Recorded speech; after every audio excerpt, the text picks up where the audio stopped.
You're watching Real Flix Reviews. This week we're reviewing Ghost in the Shell, Beautiful Mind, and we bring you movie news at the end of the show. This week we have Jonathan Charney, James Stevens. Hello. And we don't have Ryan Preston. Jerk.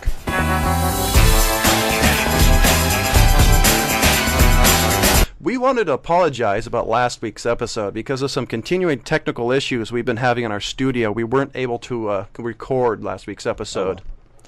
So this week we're doing a special double episode where we're reviewing Ghost in the Shell and Beautiful Mind. Back to back, so. Yeah, so it's going to be a little shorter on our discussions, so we still hope you enjoy this week's program. And I picked Ghost in the Shell. So you get to start off? Haha. Yep. And for a little quick synopsis about it, this movie was directed by a guy by the name of Mamoru Oshii. I know I'm not pronouncing that correctly, so my sincere apologies. I'm sure somebody out there will correct it or understand your whatever. And nobody's going to understand that because I'm not sure what I said. So Ghost in the Shell was made in 1995, and it's about a female cyborg cop and her partner hunts a mysterious, powerful hacker called the Puppet Master. Extremely succinct. So one of the things I thought about this is I love the animation style. And this being an older, made in 1995, it still has some of the hand-drawn effects that I love. Yeah. But I also think it holds up compared to some of the movies it's junior. Within 5 years, they were starting to use a lot of CG. And I think some of those just weren't holding up to what they could. Well, when you have talent and you have people that are very good at what they do, I mean, they can always make things that can last. True. Basically what it is.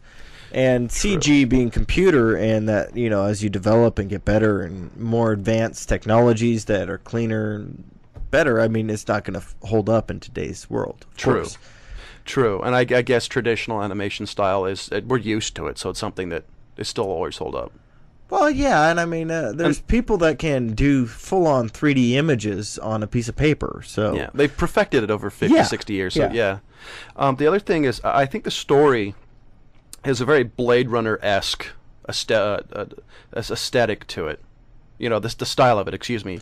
Has a Blade Runner style / cyberpunk kind of look to the animation itself.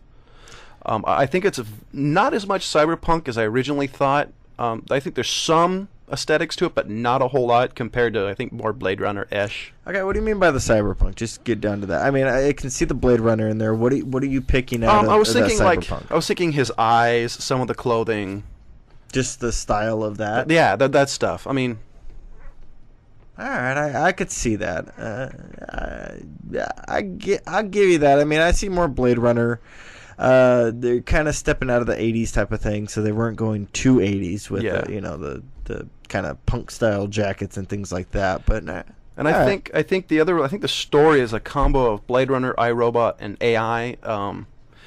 Blade Runner was with Harrison Ford, iRobot's with Will Smith, obviously, and AI, if you don't remember, it was 10, 12 years ago, is with Haley Joel Osment. Yeah, it's about that. The other thing is, I always thought it had a very interesting moral story. Whether healthy people should be allowed to replace healthy human flesh with mechanical cybernetics, and what happens when it's stronger than traditional humans. Should they be dialed down? Should they be stronger than everybody? What's the story? And I always found that very interesting. And the other one is I love the mechanical design. I love the overall layout of the cars, the buildings. There's a helicopter in one episode that does this hover mode where like the wings wings extend, they spread out like this, and yeah, I mean those are some pretty cool things. And the way they created those is very intricate. Somebody actually put some good thought into that. Oh, totally. Like we were mentioning with during the movie of kind of trying to guess where the cars' mirrors were, if they were even video cameras, if they weren't, if they were actually, reflective mirrors or what. Yeah. And it just goes to show that somebody actually came up with these ideas, created the concept. And was that? And that's just the car. Was that the car that had when the guy was backing up, that had the back and the on it? The what? That when he was backing up, it had the word back. It was the car that the guy that you were saying, the cyberpunk. Oh, okay, his eyes. He was driving that one. That's right. Yeah, so that's the one that we were kind of thinking. But yeah, even like you just mentioned, is that there was the car that when it was backing up, instead of having the white lights, It just wrote back. Yeah. And I like how this is a Japanese movie. They're all speaking Japanese, and With that's English. written in English. Yeah. So, it's just one of the fun things about... I did read, though, on anime. IMDb, I don't know if it's true, but it said something like it was released the same time in the U.S. and Japan at the same time, See, that's cool. which I guess for the time was one of the very first co-releases. Generally, it's released in Japan, then a year or two it's in America. Yeah, because at of least licensing. a year or two. Yeah, so Yeah, so and then- what are your points? Well, like you said, it's a very controversial film. This is one of my points that I have. It brings up some very ethical questions. And one of the ones that I always like that kind of stuck out to me was that there was a guy that they were questioning that had, implants in his mind, like Johnny Mnemonic type of thing, where it's got like the memory. There's a storage up there, and somebody was able to hack that and create different memories in him. So it's kind of like a little bit of Johnny Mnemonic in that sense. That They called it ghost hacking. They don't really explain what that is. But it's something where I guess somebody can remotely hack. I mean, if you can pick up Wi-Fi with your memories in there, that's kind of interesting. That whole thing scares me. I mean, having somebody hack into your mind, I forget things enough as it is. The last thing I want is somebody going Control Alt, Yeah, delete. I'm sorry, you cannot fall in love. Type of thing. Forget your kids. That's something that is very controversial. If people even want that, I mean, you can always increase your memory. You can get a better memory. But that's something that is very pushing. And the other one is, I think the concepts of this is kind of cool, and the fact that some of the things that they came up with, and you said this was in 1995, are just now even becoming really possible and legitimate for us now. Like, they actually have robotic arms that actually are starting to look like they fit. And functioning. They fit with your body, that there's no seams or, and they don't have like, these little hooks that we grew up with that people had when they lost their arm. Yeah. Or, straight peg legs. They're starting to come up with ideas that are even possible now. And this is something that came out in 95 that they were joking about. Or not joking, but, they were showing. They were having sci-fi or fantasy that was one thing I always thought animation in general shows is the idea of advancement and cybernetic technology is the combination of man and machine.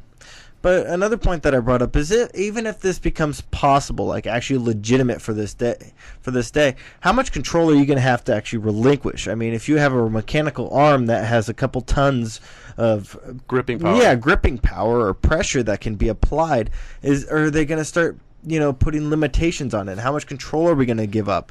Is there going to be a safety shutdown switch? Is there going to be a limitation on it, like a governor chip? Or even like if you have the mind and you have to have an eye put in that you process through your brain, is there going to be privatized rights? Okay, well, a little sidebar about this. There was a guy, I wish I remembered what it is, but it was in France, has these electronic glasses actually bolted to his head. And it was in a McDonald's in France, and he had doctors know everything saying that they're physically attached to his head. The people at McDonald's actually assaulted him and tried to rip it off on his head. Tried to physically rip it, and it's attached with special bolts. And this thing only records when he falls down or somebody tries to remove it. So in the process of physically hurting him, everybody involved took pictures of themselves. And he put all the pictures with fuzzy heads and stuff, but took all the pictures of the people who assaulted him in Paris. Wow. So that's... Why were they attacking him? Probably to do with privacy concerns. You're entering a private business. Do you have the right to record? It does bring up some privacy concerns, like James says, and I think it's just it's going to be an advancement in society. What's acceptable and what's not. Yeah. Another part that I brought up is the visual aspects of this movie, like you said, really hold up. And most of these concepts that they have in there are really cool concepts. But along with those types of things, the editing in there is very smooth. The transition sequences from one part of the story to the next part were very well done. There wasn't like something that just kind of like felt choppy or, felt rushed. Yeah, the pacing was amazing. Yeah. No fast cuts. So the editing was very well done. The direction was very well done. I got to give hands off to whatever you guys... there's no way I'm pronouncing it. So Mamoru or whatever his name is. But he did a really great job. And along with that is that the voice acting in there was really good. I mean, there was nothing in there. There wasn't a voice in there that you thought was... okay, this guy kind of sounds like he should be a mouse type of thing, and he's like a really deep voice, you know. They match the character, the physical design of the characters very well, I thought. Yeah, that's one of the things that you kind of lose when you don't go subbed versus dubbed. Is sometimes the American actors don't really match up with how the portrayal of the character is drawn. Exactly. And that's something that you can always have an issue with. There's a little sidebar. Between James and I, is a lot of time we're watching anime. We usually have subtitled in English on. Yeah. English dubbing. One of the reasons is because of the differences between the Japanese or original language. Some of the story doesn't translate correctly when they dub it. We don't know why. It just happens. It's something about that. Basically, what you would usually get when you have something subbed is you actually have somebody who understands the Japanese language very well. And they understand some of the little tones, the subtleties. The subtleties of it. Because there's a lot of subtlety that goes into the Japanese language that gets lost in translation. That's a very big concern of somebody who watches anime a lot. If you have somebody who dubs it, the voice actors of it, have their own interpretation that sometimes they'll do. There's some ad-libbing that can happen. And they're also trying to match the... Oh, sorry, I didn't mean to cut you off. But they're also trying to match the mouth. One of the things, if you notice with older style anime, some in the 80s, some in the 90s, is you actually see the mouth move, and then a few seconds later, that thing it stops and starts. Watch the cartoon series... what is it called? It's something Racer. Speed Racer? Speed Racer. It was out in the 60s and 70s. Thank you. One of the reasons it has that weird vocal and storytelling style is because they were trying to match the mouth movements. Yeah. So... the last point I really had was basically the last point I really wanted to bring something in about the main storyline. And there is already a vast number of children on the web, on the internet, who are undisciplined. Could you pass me that pen real quick? Yes. Undisciplined, unparented, not spanked. And in this, the whole story about this is that the puppet master picks out the main character, the Ghost in the Shell girl, and basically wants to not so much like have sex with her, but to meld with her and create other AIs out there that aren't really going to be parented as well. They're just going to become little children all over the web. And it's basically going to be a bunch of them. And imagine them having the ability to control, sections of, electricity, of internet, of websites, and have them throw in a temper tantrum. And I think get their way. See, and I think the subtlety in what James said is correct. It's children. One of the reasons he wanted to, merge with a major is because he couldn't make a copy was just another derivative copy. Yeah. In order to evolve in his programming, that was the only way to do it. Which I thought it was kind of clever. Yeah, it was kind of clever, but just imagine a bunch of children, AIs, running around on the internet, on top of the billions of children out there who are already unparented, who you hear, "Mommy, don't take it away, don't take it away." All of a sudden, it's gone. It's like, really? And that's actually happened. We're not kidding. I can't wait. Something like that to happen. The internet's already full of trolls. You imagine having an electronic troll. I know. I'm a huge anime fan. I love the story. I love the animation style. I'm a sucker for traditional animation styles. I gave this a 4 out of 5 just because it's one of my all-time favorites. It has some of my favorite themes and favorite stuff. So to me, it's a solid 4 out of 5. Which, if you've been watching the show over the last 16 episodes, this is the first one I've given. Yeah. What about you? I give this one a 3. I think really what it set out to do, it did.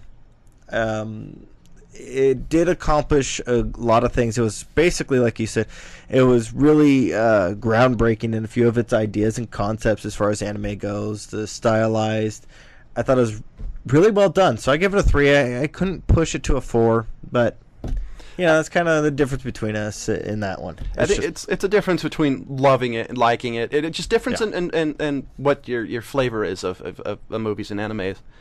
The next one is James's pick, and I'll let him get started. But this is one that I wanted you.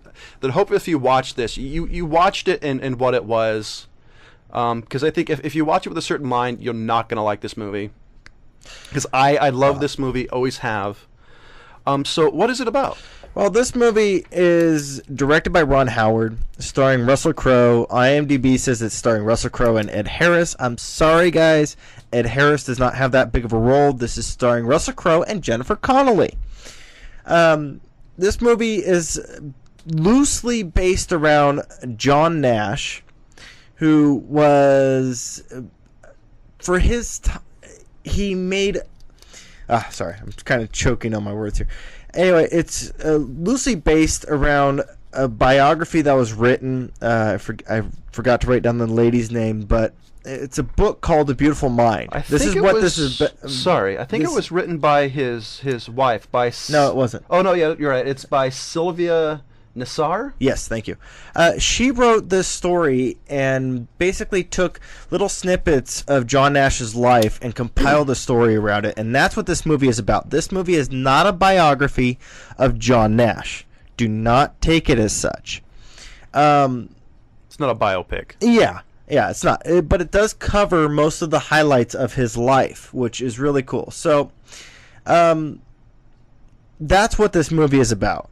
Now, some of the big points that I took out of this movie is, first of all, the introduction to these characters, to the way that they are brought into the screen and introduced is really well done. I think that is something that I've always appreciated about this movie, is the fact of that. Now, one of the things that I always say, and a lot of people kind of give me weird looks because I've seen Gladiator a bunch of times. I did not like Russell Crowe until I saw this movie. And if any of you guys know Gladiator, that came out, a year or two before? I think so. Gladiator, I think, is one of the things that really established him. Everybody, I thought this is a cool movie. Yeah, I mean, but honestly, I didn't think his acting wasn't that as good. It wasn't acting as this movie. No, I agree. The acting in here is really well done, and a couple points that I want to point out to people, if you watch this movie or you did watch this movie beforehand, is the realization that happens with Russell Crowe's character, John Nash, and Jennifer Connelly's character, of when they realize how crazy he is. You can look in their eyes and you can see that it's starting to click. It's setting in. There's a scene in there where Jennifer Connelly goes. Her character was starts with an A. Alicia Nash. Alicia Nash goes and does a couple things, a research type of thing, and finds some letters that he had, and then she confronts him in the visitation area of a psych ward, and she's having a conversation with him, and you can just look in her eyes and just see that she's starting to tear up because he's utterly convinced that this is really happening, and she has to break him. If you just watch her face, the way that Jennifer Connelly approached that section, she won the Academy right there. Straight out won it. And Russell Crowe, he's got another scene in the psych ward where he's digging in his hand and just tears his arm up. And if you look in his eyes, you can see just in the section where the doctor comes in and approaches him, you can see this change that Russell Crowe pulled out in just his eyes alone of him realizing that he's crazy. It clicked. It clicked right there, and Russell Crowe did an amazing job. And screw you, Denzel. Screw you, Denzel Washington. This, if you're not sure what he's talking about, this has been a sticking point for him for years. This from Russell Crowe. Russell Crowe should have won the Academy. Screw all you guys. You don't know what the heck you're talking. Sorry. Let it go, James. That's been a sticking point for him for years. Anytime this movie is brought up, this is then one of his damn Denzel, rallying cry. And this is actually a point on my paper. I wrote it here. It is. Robbed but robbed. Matter of fact, we were watching the movie on Friday, and that was his whole comment. Is like, I hate Denzel. Yeah, oh yeah, I just straight out just was right on Denzel. And there's another point that I brought up about this movie that came up last night, and I had to write it down, and it's on my phone. So hold on for a second. That this is such a good movie that it should not be watched very often, and the reason for this is because basically all the scenes in this movie were done so well that they're not easily forgotten. Every scene will stick in your mind if you actually approach this movie without any misconceptions, without preconceptions, without any of the trolls out there saying, oh, this point wasn't in there, this point wasn't in there. It's a book. Go off the book. If you approach it from that aspect, you will have most of these scenes stuck in your mind for years to come that you don't need to watch this movie. If you watch this movie like every 6 months, every year, you're going to get burned out on it. I think, so I don't mean to cut you off. Are you? I have one more point. But oh, okay. No, go ahead. I was going to say, I think that's one of the keys of a good movie is a movie that you want to see again and again. You realizing, even though you remember all the scenes and you know that you still want to see it. To me, that's a sign of a good movie is that you can repeatedly watch it, whether it's 6 months, every 5 years, whatever the point is in time you want to watch it. That to me is a key movie. Yeah, and like I said, this is one of those movies that it's so memorable that the acting that was done in here was really memorable. And this is the last point that I had is just Ron Howard is an amazing director. You can look up his repertoire and just see list of really good movies that he's done over the years.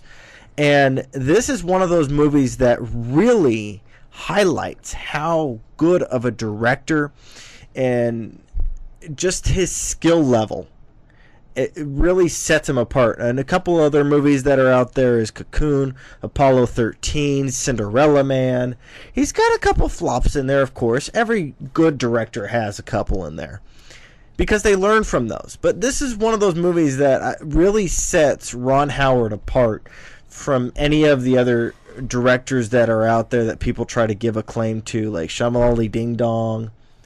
Ron Howard is on a whole nother level. Well, I think if you compare Ron Howard to M. Night Shyamalan, the difference is the big difference is Ron Howard has continual amount of good movies. Yeah. And each movie's different. The plots are different. The devices used to move the story along are different. M. Night Shyamalan movies are, once you've seen Sixth Sense, I can literally predict what happens at the end of the movie and with a 99.9% be almost 100% correct. Well, that's the other thing is that some of the other actors in this movie didn't really give away the plot. Oh no, this was not a lot of subtleties in the design of the movie. I thought exactly. The one thing that I forgot, this is the second time I've seen the movie since its release. The one thing I forgot that Russell Crowe did amazing job was his tics, the way he moved his body, the way he talked.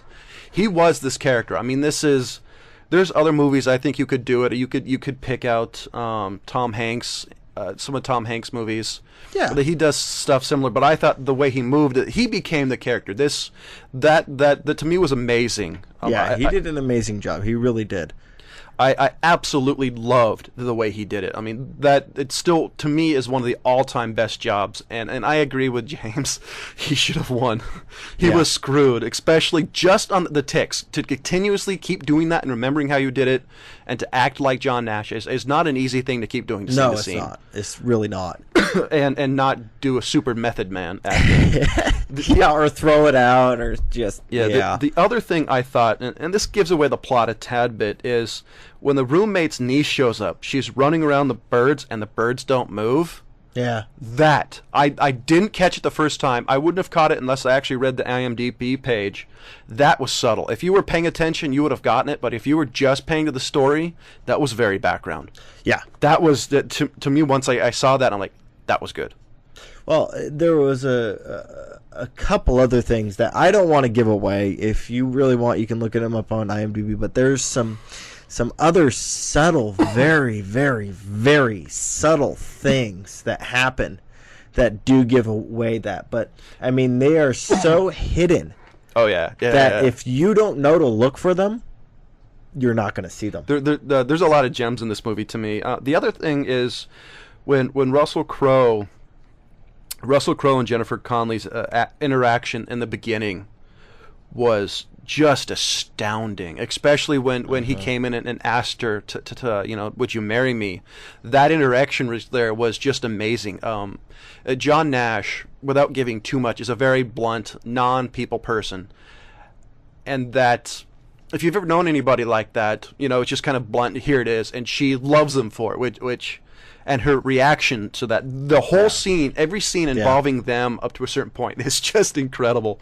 Yeah. The other thing is I want to bring up, just because you brought her up, is just Jennifer Connelly in this movie is such a natural beauty. Oh, yeah.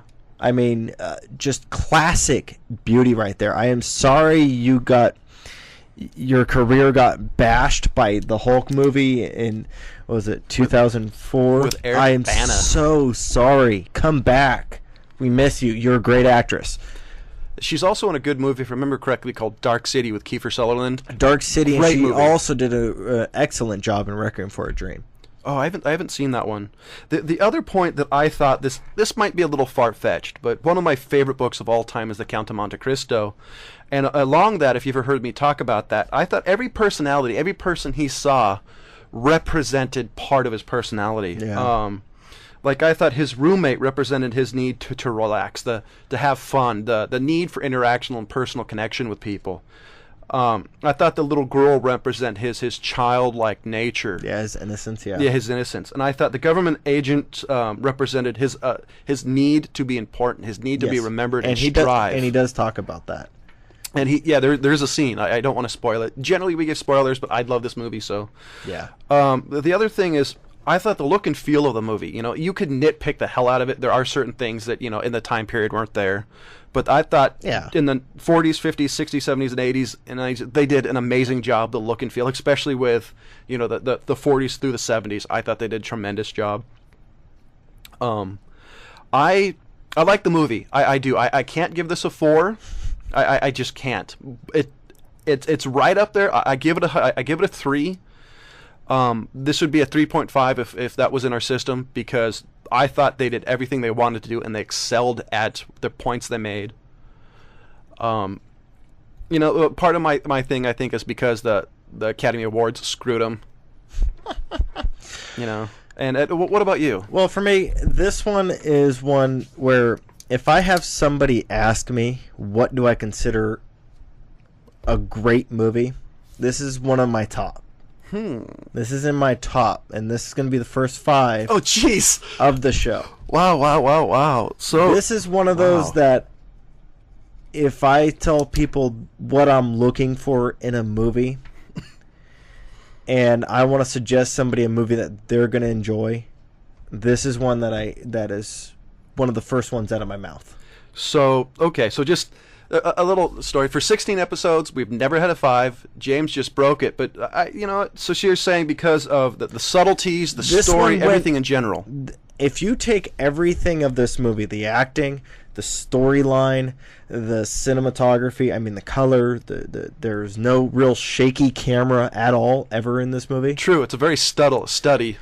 And there is panning. There is good panning. There's different things like that. The joke, the humor, there's action, there's drama, there's everything. There's thrill. Everything in there. It's in there. God, you're talking to okay. I'm sorry I'm gonna have to change my. I'm gonna have to give this a 4. Are you sure? Okay. Yeah, he's I'm not trying to talk here. you into it. I'm not. No, I'm just stating what I see in this movie when I look at it. I agree. I think some of it for me was the subtlety. For this movie, the first time I saw it, I did know quite a bit. I'd heard some of the troll stuff out there, and I came in with that, and I still was blown away by how well this movie is. And for another reason is I had already had my preconceptions about Russell Crowe. and he changed all that. He actually made me go back and look at his career again. I'll agree. So that's something that has to stand out. Wow. I really wanted to be the first person to break a 5 just because I'm selfish, but hey, after I had picked some of the movies I had, Attack of the Killer Tomatoes, I had to come back with something. That was my fault. I mean, that was your fault, but I had to turn around and throw something back. So okay. All right, so movie news. So wow. Okay, so just to rehash what we did. Ghost in the Shell, I gave it a 4. James gave it a 3. And Beautiful Mind, I gave it a 4 out of 5. James gave it the first 5 out of 5 for real Flix history. And just because we're almost at the time, so yeah, we're running a little over actually. So say one of the actors I've grown to like just for one movie is going to be in the new RoboCop. That's John Earl Haley. He played Rorschach in The Watchmen. I loved the character Rorschach, so I'm hoping he brings the same to it. I'm just hoping because it's RoboCop. Yeah, it's RoboCop, and he's basically going to be the trainer of RoboCop. I am really hoping that he's not like Rocky's trainer. I can't think of the guy's name right now. I'm hoping I'm hoping it's not something like that, like da da da da da da. I'm hoping they don't do the pop and lock RoboCop. Yeah. Can we get something besides a haymaker off of a robot? Come on, guys. Yeah, Anyways. Yeah. Oh, jeez. The other one is Ghostbusters 3 is getting a new writing staff. If you've kept up in a little bit of this, is the two people generally behind it, if I remember, was Harold Ramis and the other guy. I can't remember. I don't know. Oh, God. I can't remember. I'm sorry. He was the guy who was in Blues Brothers. Dan Aykroyd. Oh, yeah. Dan Aykroyd and Harold Ramis have always, I think they've been the guys who originally kind of started it. They want to do it. Bill Murray's always been against it. I'm really hoping they get this because I love the Ghostbusters. I'm kind of hoping, just because I kind of want to see a bad Ghostbusters, I'm hoping they do the year 3000 and somebody runs into the proton packs type of thing. But I'm hoping this succeeds. They got that apparently the Tropic Thunder writer was part of the writers that's going to do it. All right. I actually enjoyed kind of some of the writing, some of the storyline of Tropic Thunder, to be honest. I haven't actually watched it, so I can't speak on that. And, okay. And the other one is I joked on a couple episodes ago about them making other comic book movies. Yeah. And this is a joke come true, which I ran into this on the internet and I almost fell down laughing. I almost was about to call James up and say, hey, guess what I found? I know. Yeah. But ladies and gentlemen, boys and girls, the movie Ant-Man gets the official green light. And if you don't know Ant-Man, it's about a character by the name Harry Pym. And he was one of the founding members of the Avengers. Of the Avengers, thank you. And who apparently was such a non-character that they decided not to include him in any of the movies, but now they're giving him his own movie. And if you can't see James's face right now, has a look of utter disappointment. Okay, guys, just so you guys kind of get an idea of what this movie is, this is going to become Attack of the 1 centimeter, 50 centimeter red spandex hero. Oh, and don't forget to throw in some of my, some of the 50-foot spandex. No, I was just thinking what it's also going to be because he can shrink and he can control ants. I know, great superpower, right? Well, he can control insects. Insects. So what it's going to be is you're going to see a small guy riding an ant, and then somehow coming to the rescue, making himself bigger. So it's the attack of the 50-foot man instead of the woman. 50 foot, and like half centimeter man, half centimeter red spandex man. Wow. So I'm gonna see it just to see how bad it is. If it actually gets made, this was the official green light. But the way things go in Hollywood, it could or could not happen. What about you? I know we're almost over time. So. Basically, what I got here, and I'm gonna do this kind of quick for you guys, is movies coming out next month. So this is all coming out in August. We have 2 days left of this month. Yeah. So next month, these are movies starting to come out in about a week. First of all, we have Total Recall. I'm not going to cover that again. That's coming out. I actually am looking forward to this movie. Surprise, surprise, guys. But Total Recall is one of those movies that is just action. There's really nothing to it. It's just action. Hopefully you guys have seen the Arnold one. Hopefully, dear God, hopefully this is going to be a lot better. Another one that's coming out this month is another one to be looking for is 360. This is starring Rachel Weisz, Jude Law, Anthony Hopkins, and Ben Foster. It's a drama / romance. Bunch of people have their story. They're gonna basically take a bunch of different stories of each of these characters and slowly intersect them together somehow. It can be good, or it could be a really bad movie. It's got Jude Law and Anthony Hopkins, so these are two guys that I do kind of keep an eye on their career and see what they're doing. The style the movies of its ilk, generally they're either awful in my opinion or they're good. So it should be interesting to see how well this movie succeeds. That's kind of what I'm really looking forward to, is to see how this movie pans out. Like John said, this could be really bad or it could be good. Yeah, it's either going to suck out loud or be very awesome. The other one that's coming out this next month is Bourne Legacy. Jeremy Renner is the new hero. I want to see that.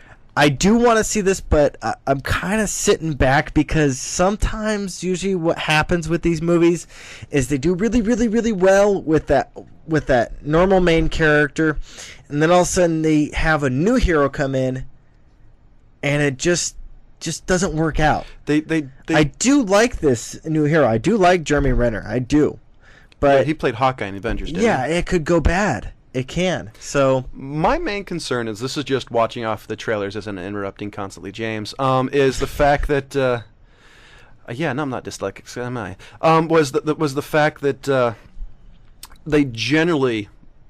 they seem to make him the uber badass. They talk about genetically modifying him. He's this, he's that. They seem to super top the Bourne character, which I'm not fond of, but I want to see it because I liked the other three. So this is another one that's either going to be awesome or it's just going to suck. Yeah, like M. Night Shyamalan suck. Oh, you need a bit of... And okay. Oh, one more? I got two more, actually. Oh, okay, sorry. So I got two more I want to get through, guys. So this, I really hope this movie pans out. I do like the Bourne, basically, series. I like the whole thing. There's been a couple that were kind of but they still moved along the storyline, the plot line, so hopefully this one continues that. The next one coming out is The Expendables 2. I actually like the first one. I thought it was kind of enjoyable from an action hero fan. I do enjoy action hero movies. It's a throwback. Yeah, it's a throwback. So this one is basically, there's really no new plot here. It's just easy paycheck, turns into a mess. Jean-Claude Van Damme is the bad guy. There's your whole plot. But I'm still going to watch it because there's going to be blowing things up. There's going to be big guns shot. There's going to be fight sequences. There's going to be stupid male bravado stuff going on.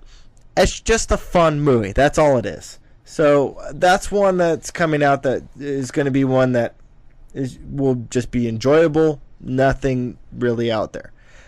The other one that is coming out this coming month has kind of been a little bit not promoted that much. Lawless. Tom Hardy, who has played Bane and is going to play Mad Max. I really hate saying this name. Shia LaBeouf. Guy Pearce. Hold on. And Gary Oldman is in this that's movie. right. He is in that movie. Now, I like 3 out of the 4 names that I just put out. This is set in the Depression era, and it deals with bootlegging, and authorities are after them for their cut. They're basically set out, it's in the Depression era. There was a lot of bootlegging going on. And basically the authorities are coming after these guys to get a cut. Is there a town mentioned? Was it Chicago, No, New York? I don't remember. I'm hoping it's Chicago, because that would be... I don't think it's Chicago. I think it's the Appalachians. Oh, okay. That would be pretty good, too. I don't really remember. I remember kind of glancing it over, but it's basically small town, no real big name out there, and they're bootlegging, and then they have to deal with the police. So this movie, I like the plot. Like I said, I like most of the main characters here, or the main actors. It's just going to be one to see how it turns out. Here's my first prediction for the show is Shia LaBeouf is either going to make it or break it. I have a feeling, just because, I don't like him as an actor, period. Yeah. But I have a feeling that his role is either going to be important or it's going to suck. And I'm going to throw a wild card out because generally the third pick is Ryan's pick, but because he wasn't able to make it, the wild card, and James doesn't know this, is what movie do you want to do? Oh, I kind of seen this one coming up. I pulled up my movie list. Okay. I actually have my movie list with me that I guys out there, this is doing your homework.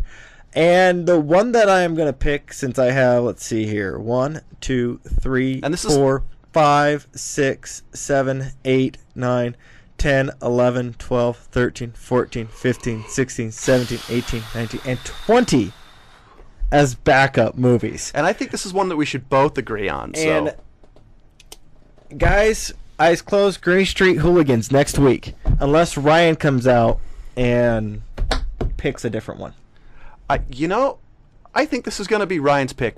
I'm overriding him. Really? No Green Street Hooligans? Okay. No. What I'm saying is James and I just overruled Ryan's pick. So because he's not here, this is his pick for the month. So, all right. It's only fair. Sorry, Ryan. Not really, actually. So next week we're doing Green Street Hooligans, and I've never seen it, and this is starring Elijah Woods, right? Yes, it is. Okay, and so you know a little bit about it? Yeah, I do, but I think we'll just. Do you want me to keep the thing going on? Let's just tell this next week. Yeah, and just a little synopsis about what we decided on today's show. A Beautiful Mind, I gave it a 4, and James gave it a 5. Ghost in the Shell, I gave it a 4, James gave it a 3. And we shall see you next week. Goodbye. This episode of Old Guy Tech TV is brought to you by Ward's Automotive, specializing in Banks Power and Pack Brake, servicing your car or truck and specializing in diesel engines. Over 30 years of service, located in Diamond Springs, California. Give them a call at 530-626-5588.